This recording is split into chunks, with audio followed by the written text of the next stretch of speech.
Henrietta going to be here? Yeah, but she said we could start.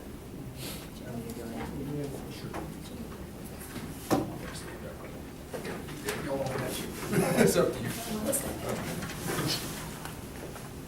Lord, thank you for bringing us here today. Guide us in our decision-making, guide us in our thought process, help us to work together as a team, help us to do what is right for the city, and move the city forward in positive ways.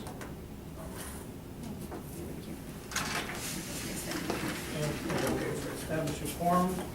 Today we have myself, Councilman Guerrero, Councilman Ortiz, Jim Lawhorn, Comptroller, and City Manager will be in shortly.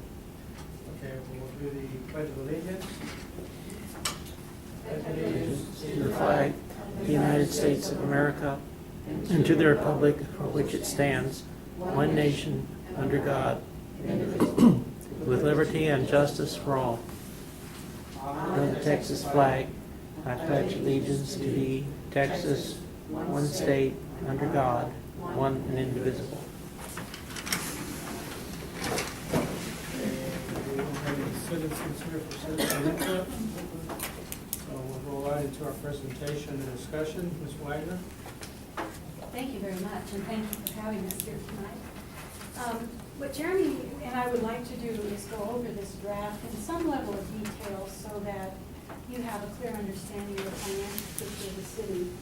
And then when we go to council tomorrow, I presume that you'll make a recommendation and you can be part of the question and answer processes as well. Turning to page 1 of the draft.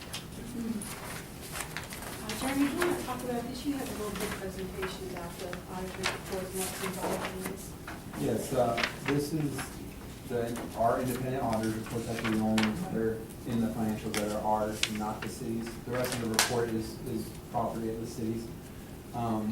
Basically lists out the management's responsibilities and our responsibilities. Our responsibility is to issue an opinion on your financial statements. And we did our audit in accordance with government auditing standards and also generally accepted auditing standards.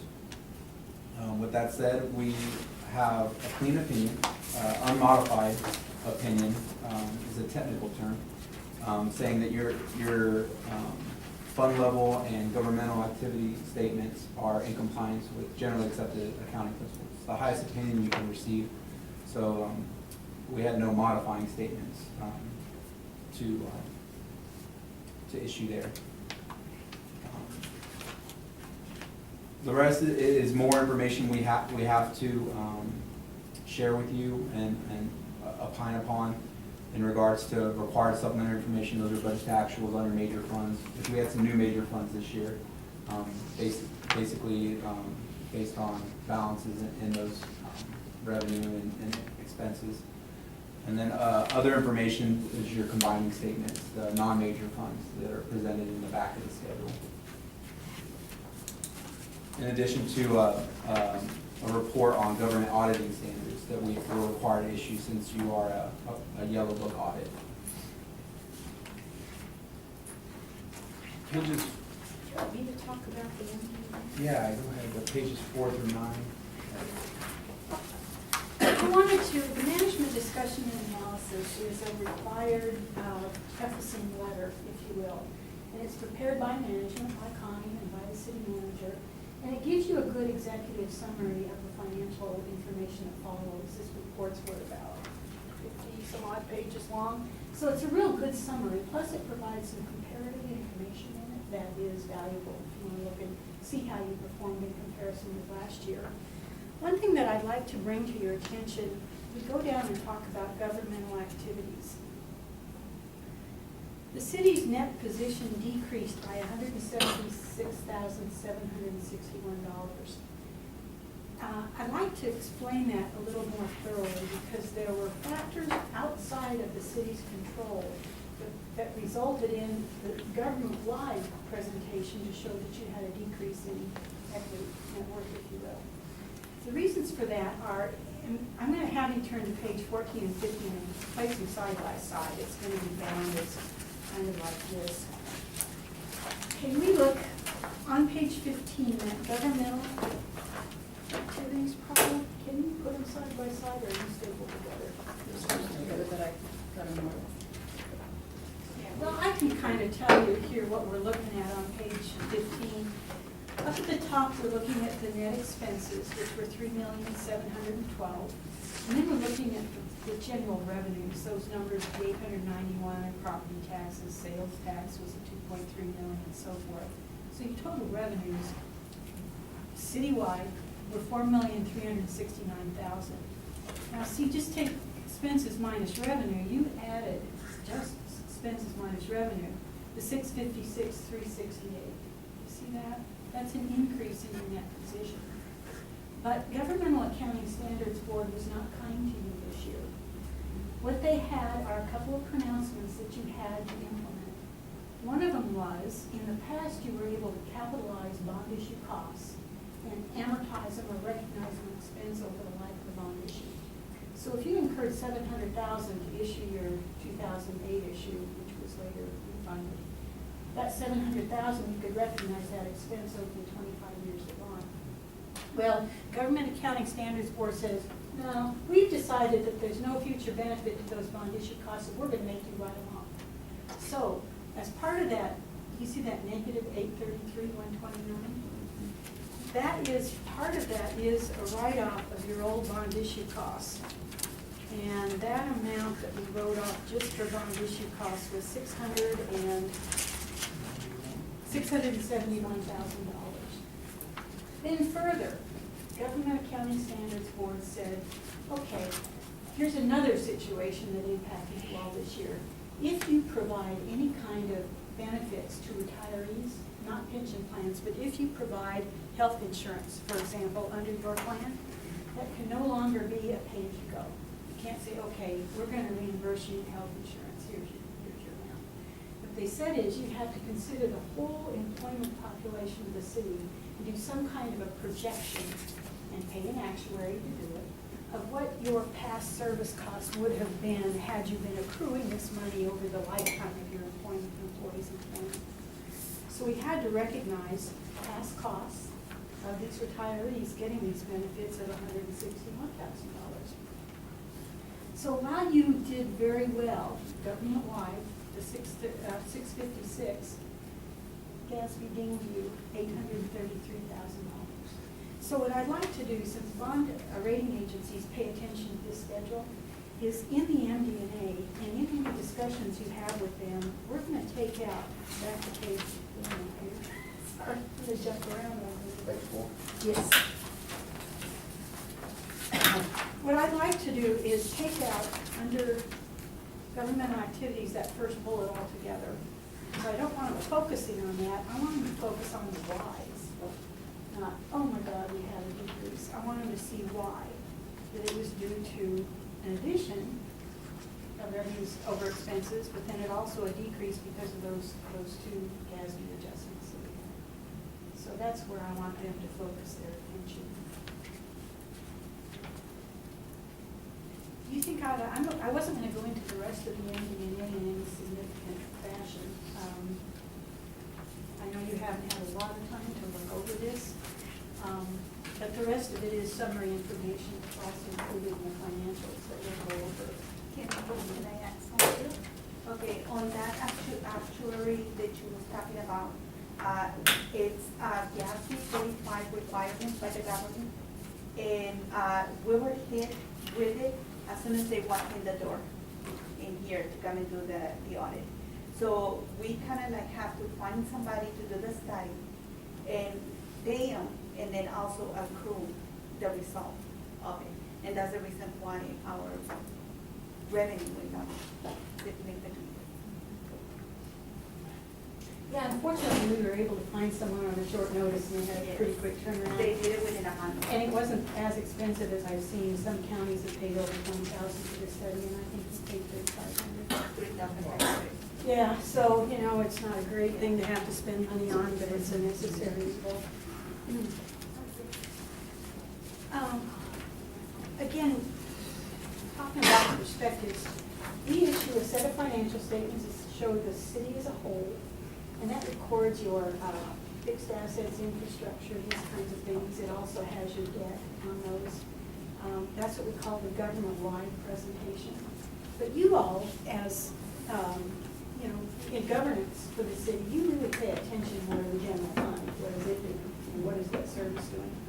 So these initial financial statements, pages 12 through 15, are really government-wide and more for bond rating agencies.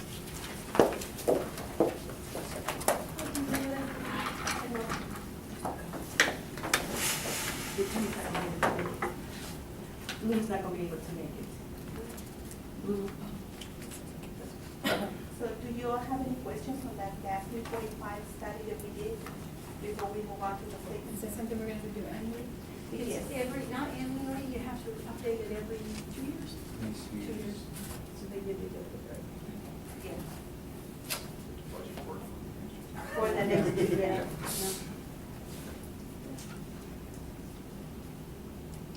Do you want me to jump into the financials, or? Yeah. I see you've got some items marked there.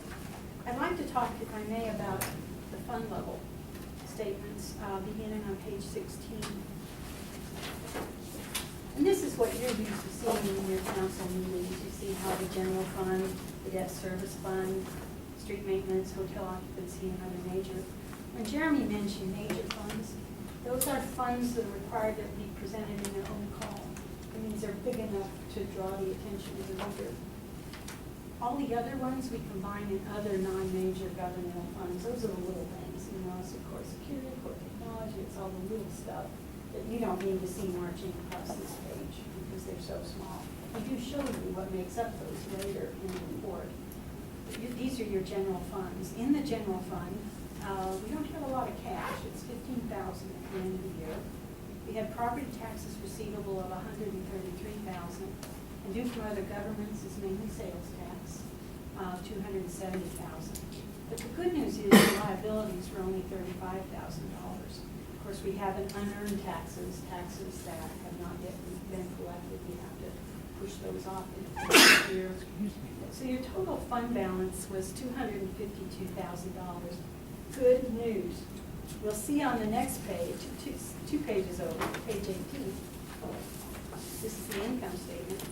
Let me focus you to the good news at the bottom of this first. In that first column on general fund, fund balance last year was a negative $70,000. So you made up $322,000 this year, giving you an ending fund balance of $252,000.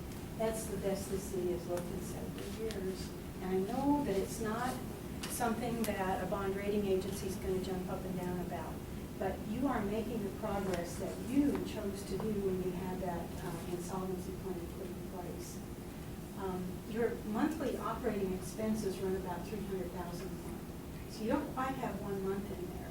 But your solvency plan said that you would have 1 month by 2015, and that over time you're going to try to develop a reserve of 9 months. And 9 months, most financial advisors say that you probably should have about 3 months in there as a reserve. So 9's pretty aggressive, but you know, we like you to be solvent. So we'll vote for that too. So that's the good news that this whole report brings, I think, to the table, is that you were able to turn around that deficit, give yourself a positive fund balance. It's still going to be some work to get you even to 3 months, but with that $322,000 increase for this year, I think it's sure an achievable goal to have.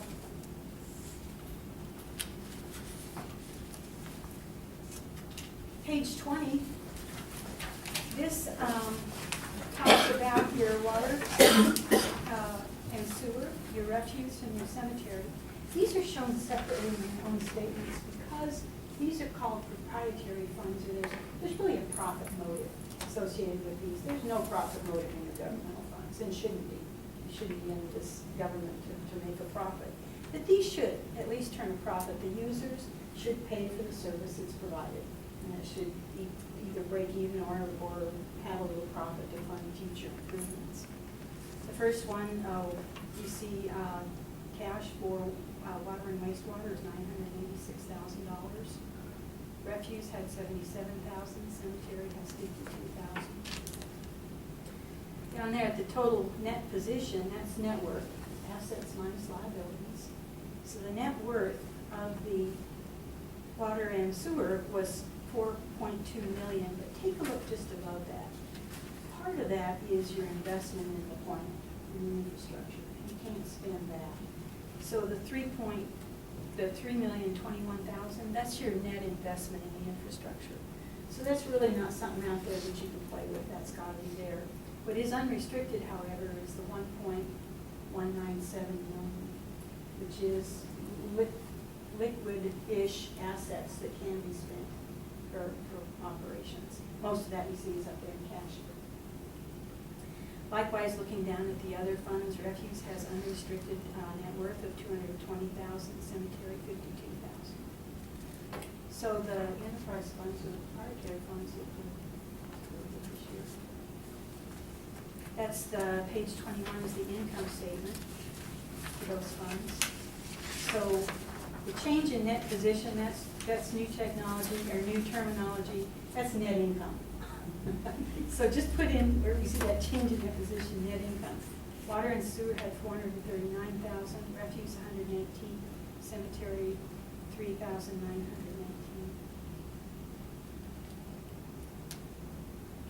Now you see those transfers out up there? They went to the general fund, and I think you all had budgeted those this year to actually transfer some money out of these funds into the general fund to support its operations, which is fine. You can transfer money to the general fund anytime you wish in amounts that you wish, or from these enterprise funds. It's not restricted.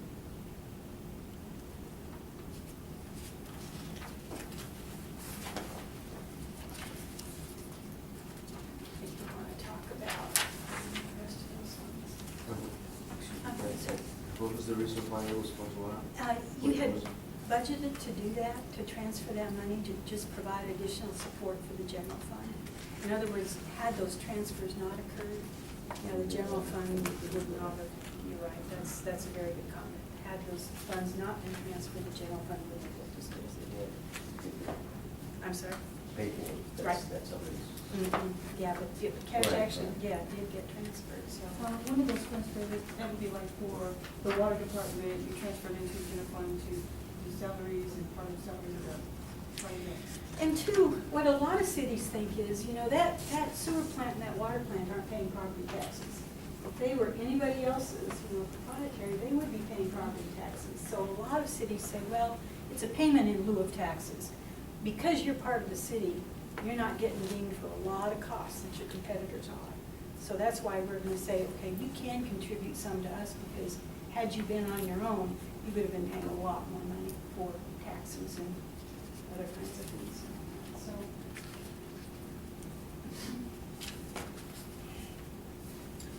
did you have any more on the financial statements themselves? Or I just go into You covered all my points.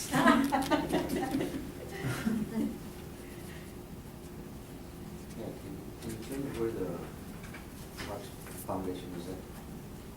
Parks Foundation. That's in the back, the nomination. Oh, Are you right, talking about the okay. Parks Fund? Yes, I think I Will we go know. there next? We The can- one on the dollar on the water bill? Right, on the meeting. Yes. Thank you. Page 50. It's in that column that says non-major fund up front. Back on page 50, you see the park and recreation fee is going into So, those funds belong to the city, there. right? Not to the foundation. Correct. Because The- it can be called whatever it's called, but it is a fee that you all charge on your parks. Yes, it's a dollar on the water bill that comes on, and it's there, that's where it's so that, the $15,000 that you see, from the connected fees, that was what we used, we transferred out of that to pay for the, lawnmowers that we purchased. Mine's a different page. So, did we have to get permission from the parks? We have, according to the ordinance, we have to confer, we don't have to get permission, but it says it has to confer with them. There's an ordinance, yeah, that says we have to go to that. Confer, have a conference.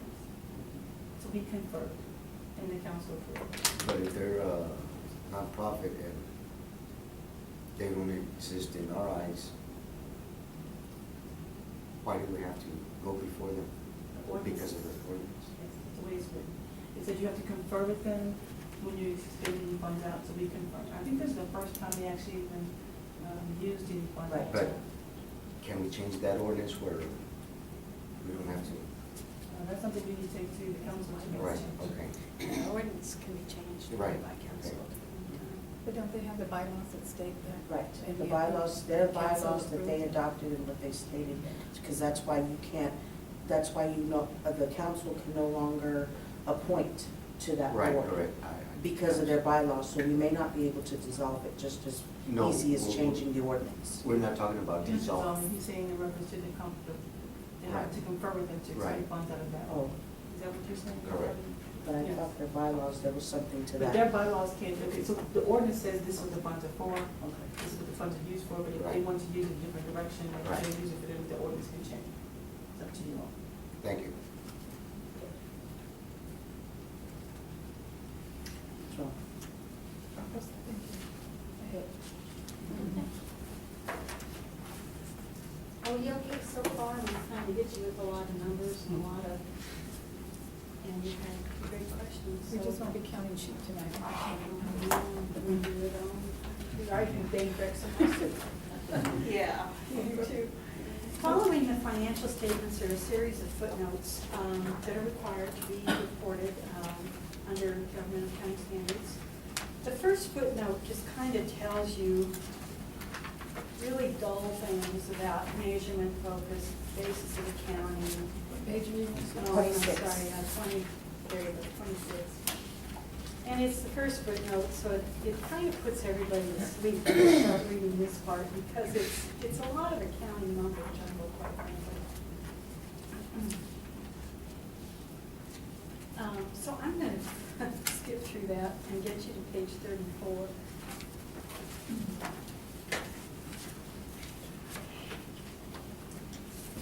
Now, up at the top of the page, page 34, is where your city's cash is.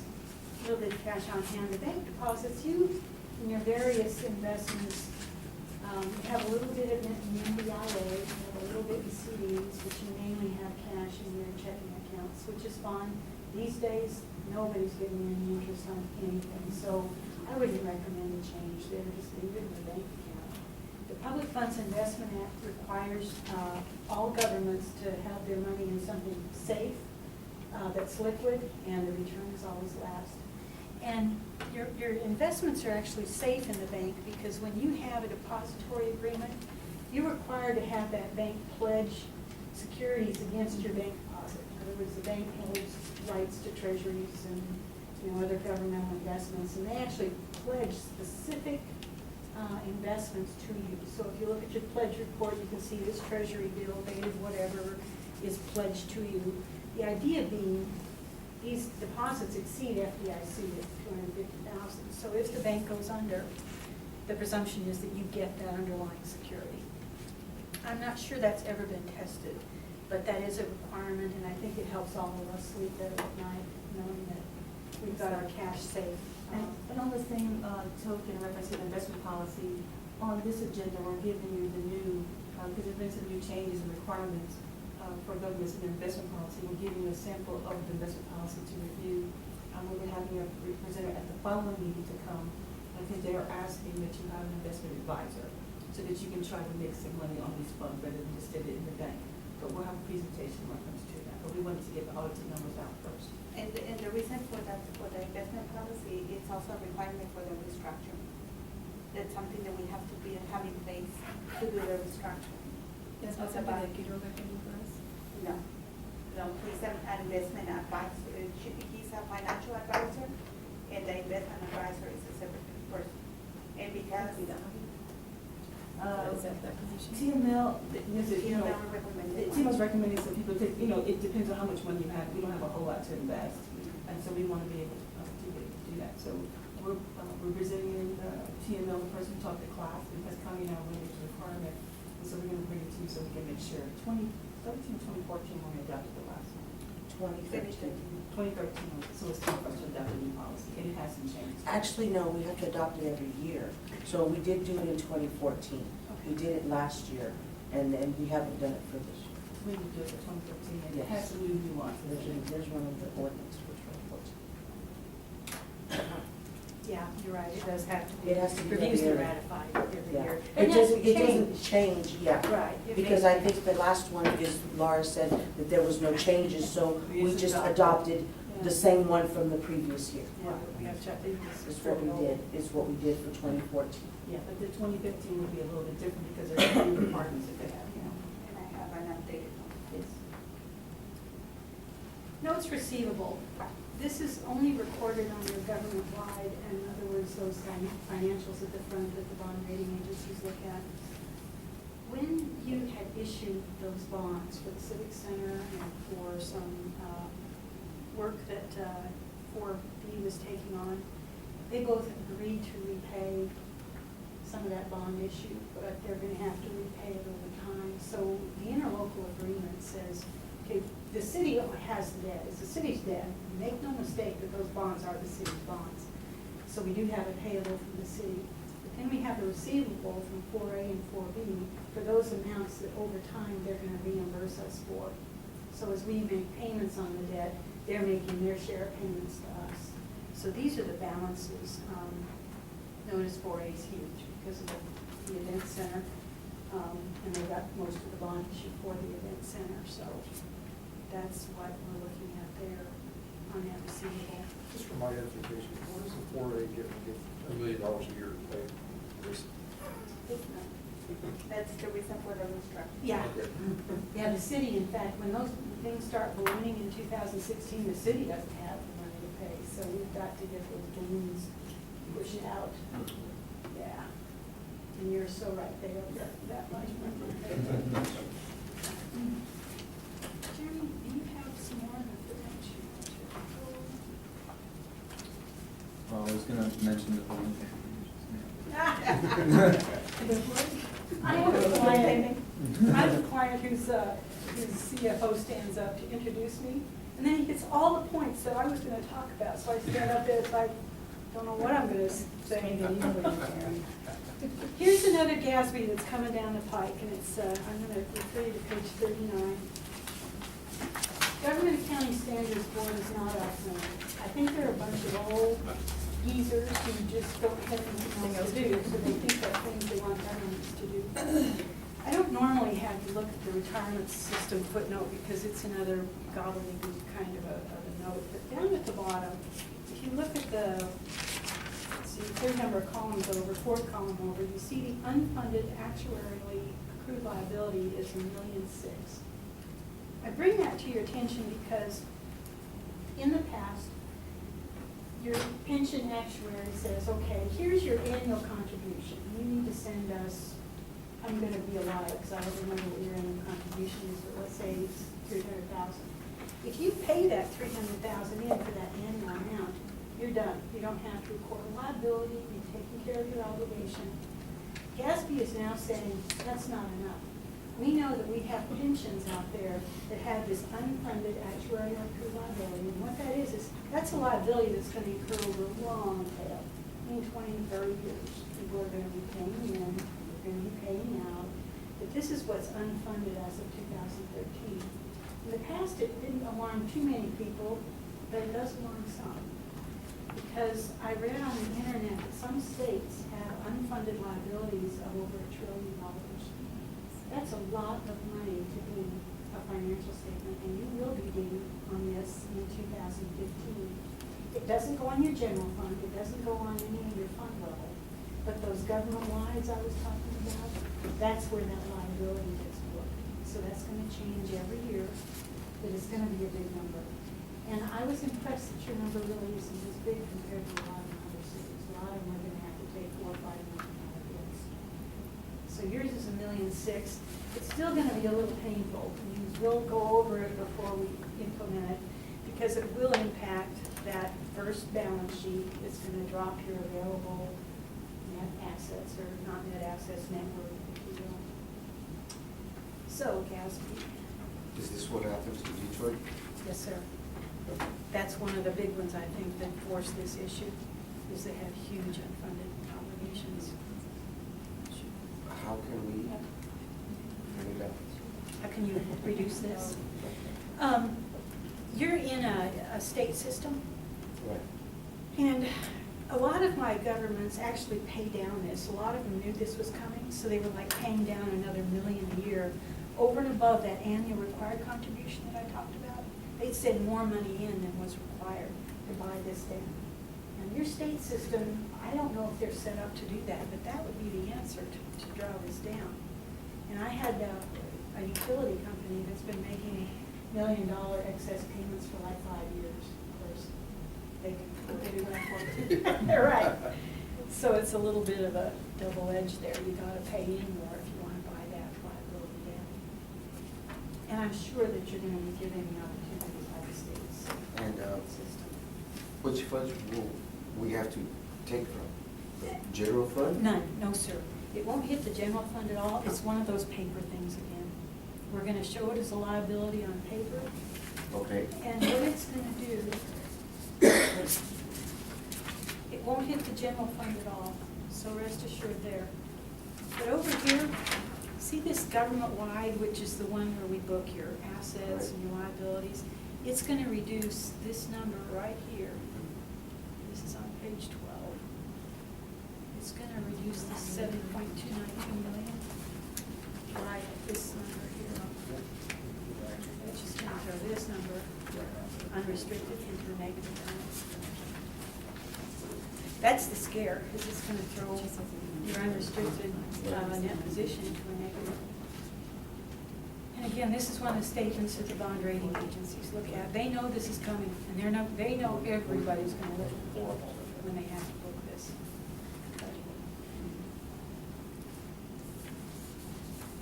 That's a good question, but it does not affect your general fund. Now, it will affect water, all your proprietary, you have to look at it there, because those statements are full accrual, just like regular businesses run. If there's a liability out there, it's how you looked on them, so it will impact your water and wastewater.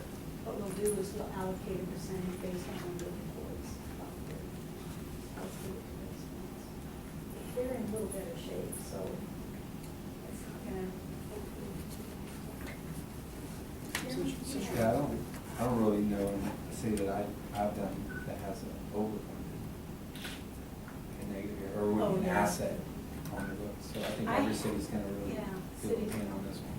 Comal County is overfunded, and EMU is overfunded, and GBR is overfunded. Okay. Yeah, so those are the only ones I know. Everybody else is hurting. We don't want to hurt.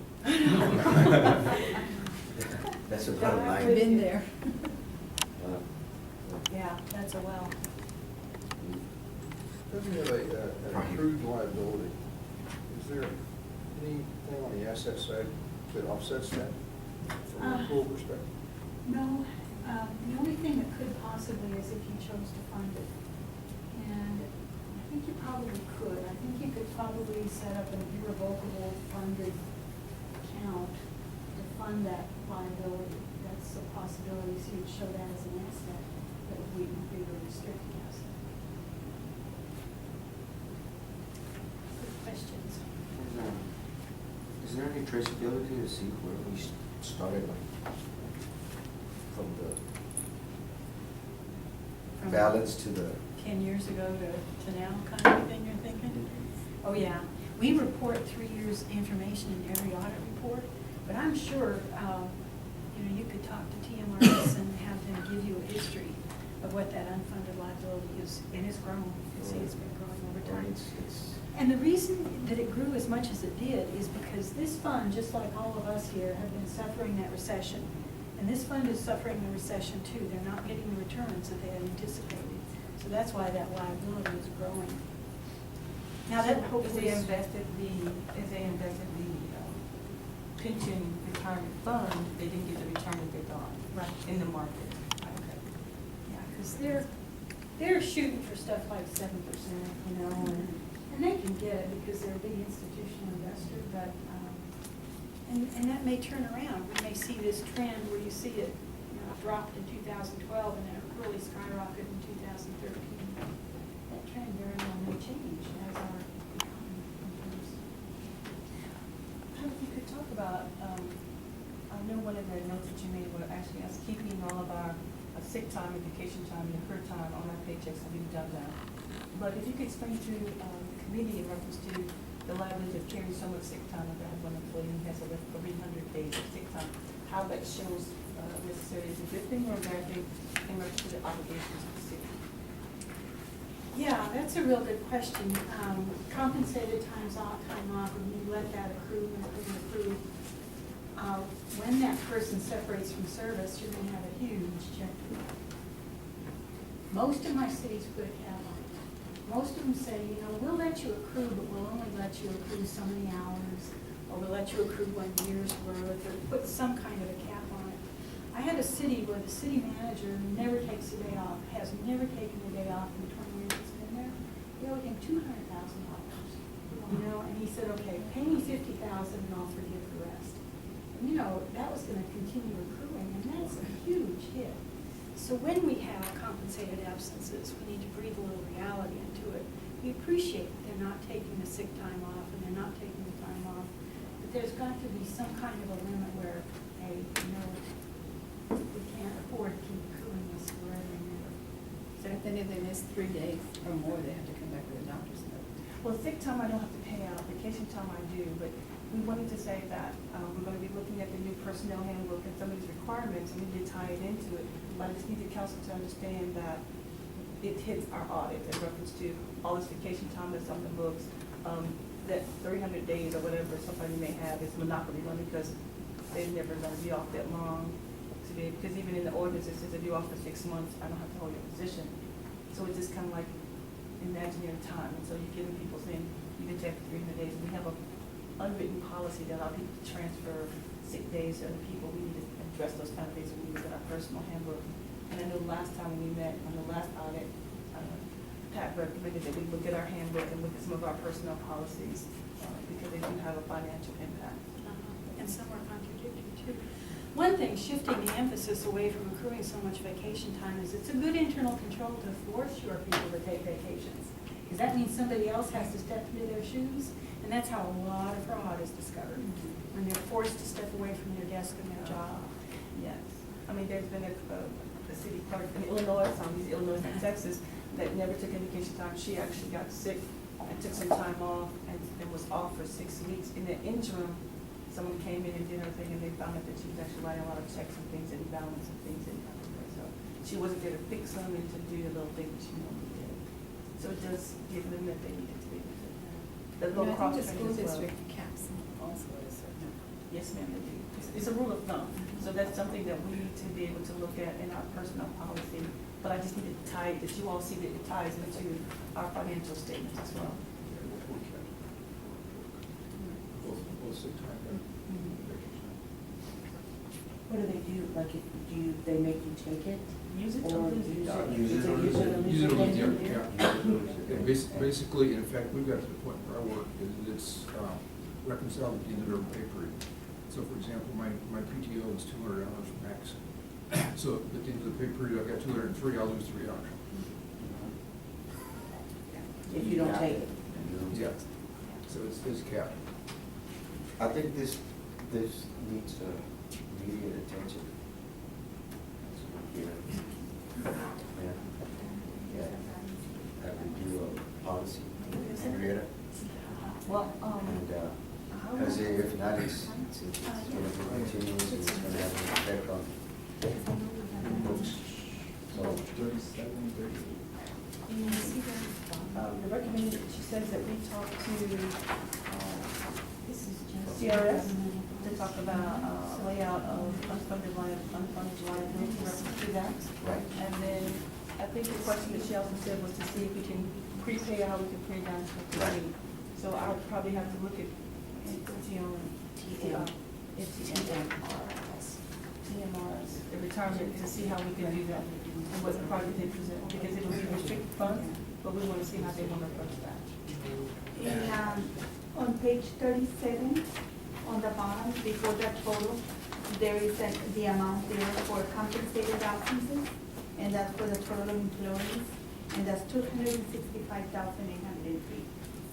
So if for any reason the city decides to do a cleanup and everybody goes home, we have to pay that amount.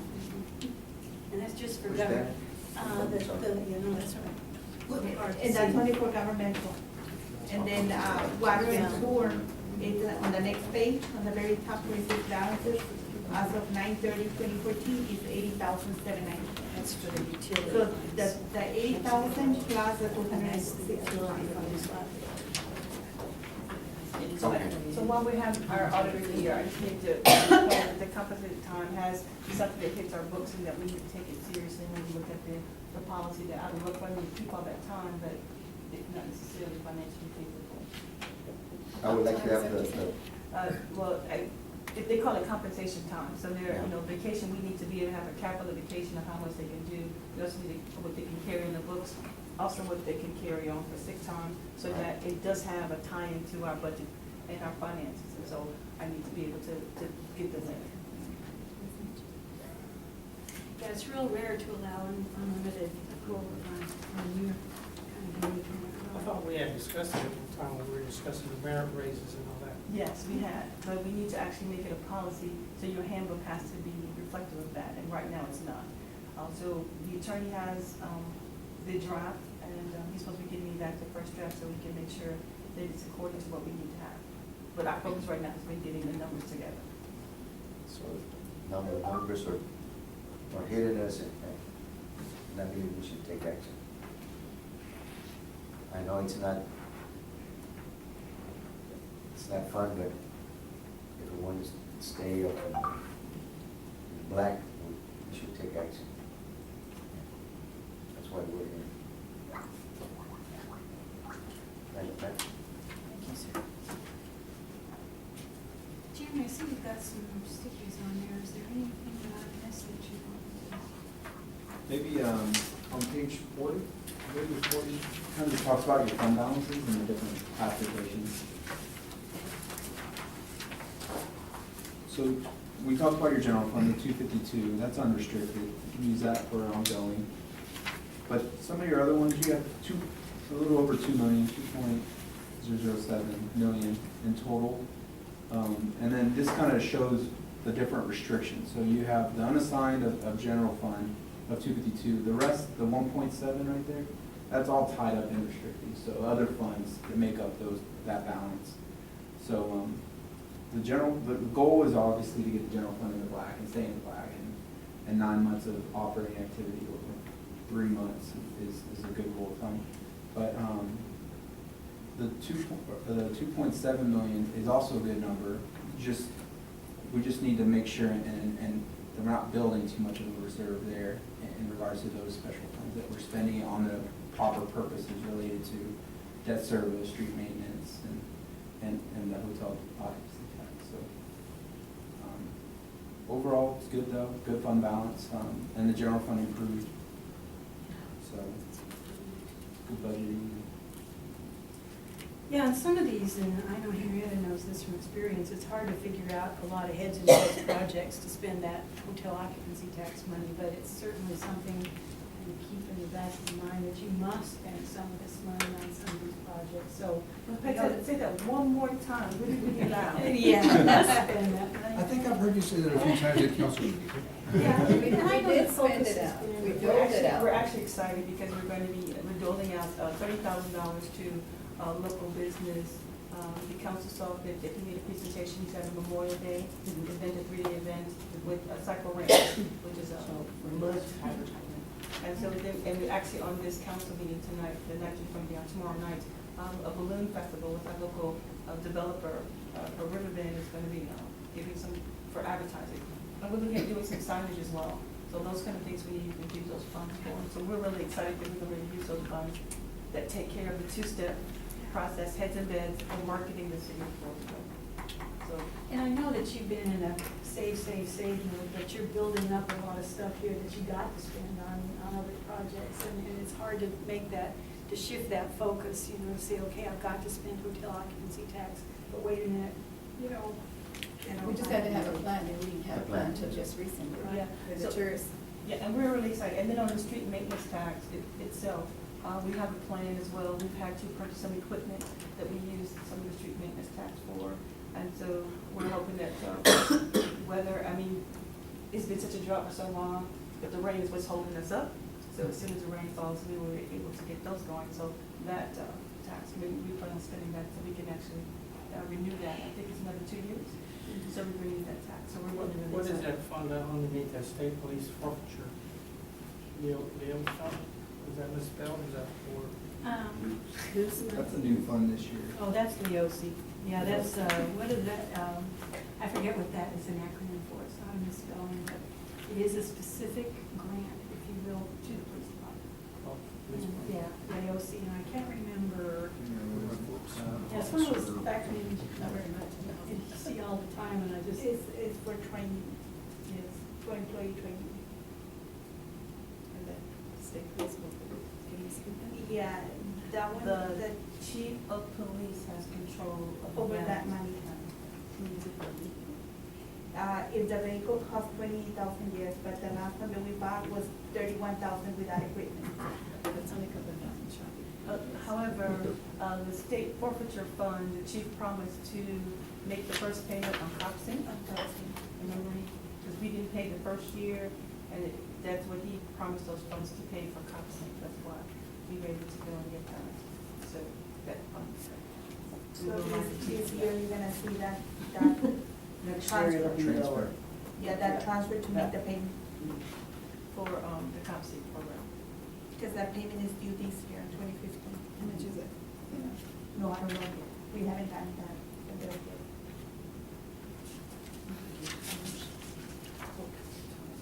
It was 20-something. Yeah. It was in 2018. Yeah. Yeah, it was less than 50, but I thought it was like 20. Yeah. This was the first payment. And there's also a $4,000 for federal police forfeitures, but that one is also very restricted. Maybe it's like that. Right. Any more discussion on the footnotes or covered? Next schedule I'd like to talk about. Jeremy, I feel like Jeremy, jump in, you're Jump in. jumping. Yeah, myself. is page 44, which is the general fund budget actual.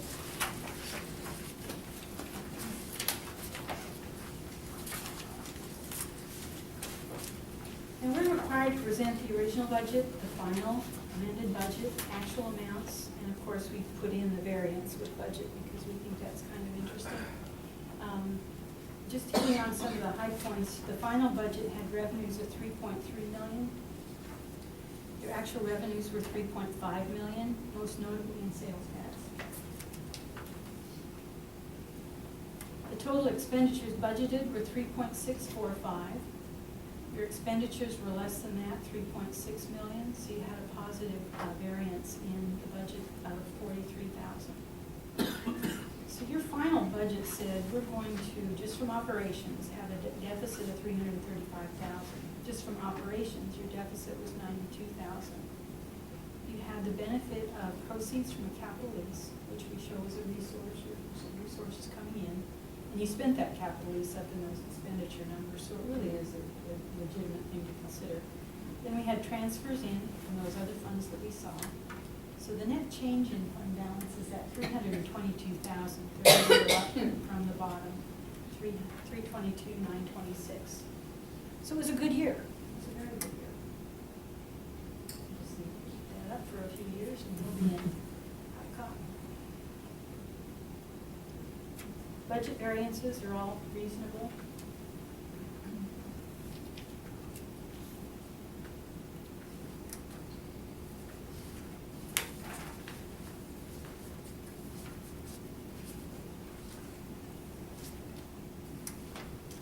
We have the other major funds budget. I'm not gonna go over these because debt service, you gotta spend it on debt service. Street maintenance, you gotta spend it on streets. Hotel motel, gotta spend it on heads and beds. So they are what they are. If you wanna talk about them, we can, but there's nothing really remarkable about those. And then as you mentioned, the combining statements that shows the parks and so forth are on pages 50 through 53. Do you want to talk about any specific funds? We talked about parks, but they kind of are what they are.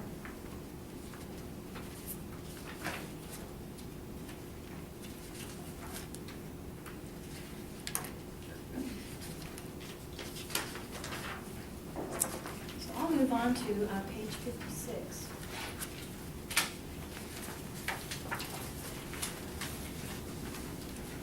In addition to giving you an opinion on whether we think the financial statements are fairly stated in all material respects, we also are required by government auditing standards to take a look at your internal controls to see if they're designed appropriately and that you're following an appropriate design.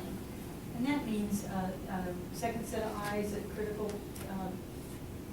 places in the transaction process. It means approvals, signatures, all these things that come into play. Are your IT controls there? Are you careful that you have good backups and that kind of stuff?